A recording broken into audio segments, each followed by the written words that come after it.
Assalamualaikum warahmatullahi wabarakatuh. Perkenalkan nama saya Rianti, saya dari PPG Prajabatan Gelombang 2 Pendidikan Bahasa Inggris. Pada kesempatan kali ini, saya ingin presentasikan terkait dengan pemikiran pendidikan Ki Hajar Dewantara. Ki Hajar Dewantara terkenal sebagai pahlawan Indonesia. Ki Hajar Dewantara pula yang mendirikan Taman Siswa sebagai awal berdirinya sekolah-sekolah untuk rakyat Indonesia. Dalam pemikiran Ki Hajar Dewantara menjelaskan antara pendidikan dan pengajaran merupakan hal yang tidak bisa dipisahkan. Pengajaran menurut Ki Hajar Dewantara merupakan proses pendidikan dalam memberi ilmu untuk kecakapan hidup anak secara lahir dan batin. Pendidikan merupakan tuntunan terhadap segala kekuatan kodrat yang dimiliki anak agar mampu mencapai keselamatan dan kebahagiaan yang setinggi-tingginya, baik sebagai seorang manusia maupun sebagai anggota masyarakat. Berikut ini pemikiran Ki Hajar Dewantara yang pertama yaitu tabula rasa. Ki Hajar Dewantara mengibaratkan anak bukan kertas kosong yang bisa digambar sesuai keinginan orang dewasa. Anak lahir dengan kekuatan kodrat yang masih samar-samar.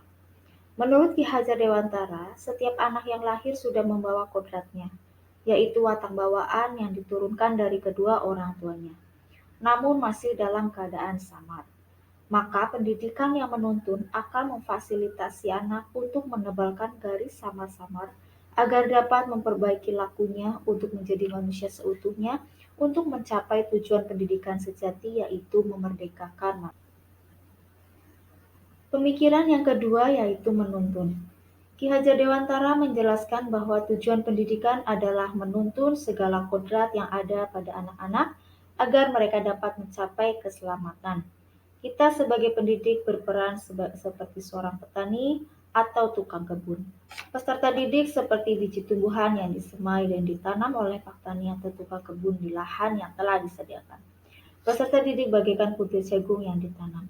Bila biji jagung ditanam di tempat yang tanahnya subur dengan sinar matahari dan air yang cukup, maka akan tumbuh jagung yang berkualitas, baik karena perhatian dan perawatan Pak Tani.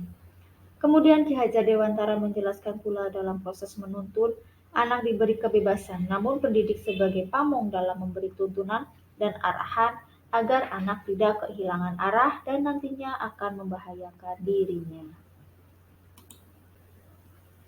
Pemikiran yang ketiga yaitu kodrat alam dan kodrat zaman. Ki Hajar Dewantara mengelaborasi pendidikan terkait kodrat alam dan kodrat zaman sebagai berikut. Dalam melakukan pembaharuan yang terpadu, hendaknya selalu diingat bahwa segala kepentingan anak-anak didik, baik mengenai hidup diri pribadinya maupun hidup kemasyarakatannya, jangan sampai meninggalkan segala kepentingan yang berhubungan dengan kodrat keadaan, baik pada alam maupun zaman. Sementara itu, segala bentuk, isi, dan wirama hidup yang penghidupannya seperti demikian, hendaknya selalu disesuaikan dengan dasar-dasar dan asas-asas hidup kebangsaan yang bernilai dan tidak bertentangan dengan sifat-sifat kemanusiaan.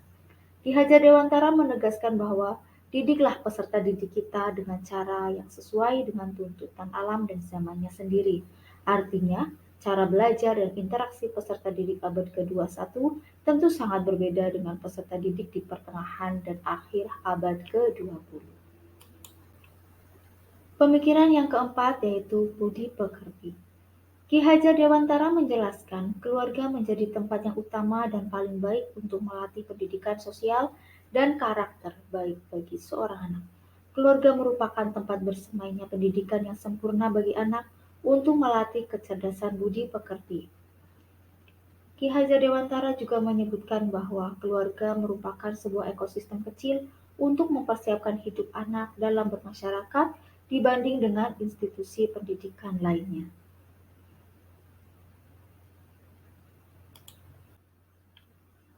Dari filosofi pemikiran pendidikan Ki Hajar Dewantara tersebut yang bisa diimplementasikan di sekolah diantaranya menanamkan budi pekerti pada setiap proses kegiatan pembelajaran, berdoa sebelum dan sesudah belajar, melaksanakan kegiatan upacara bendera, menyanyikan lagu kebangsaan Indonesia Raya, menanamkan budaya literasi, serta sholat berjamaah.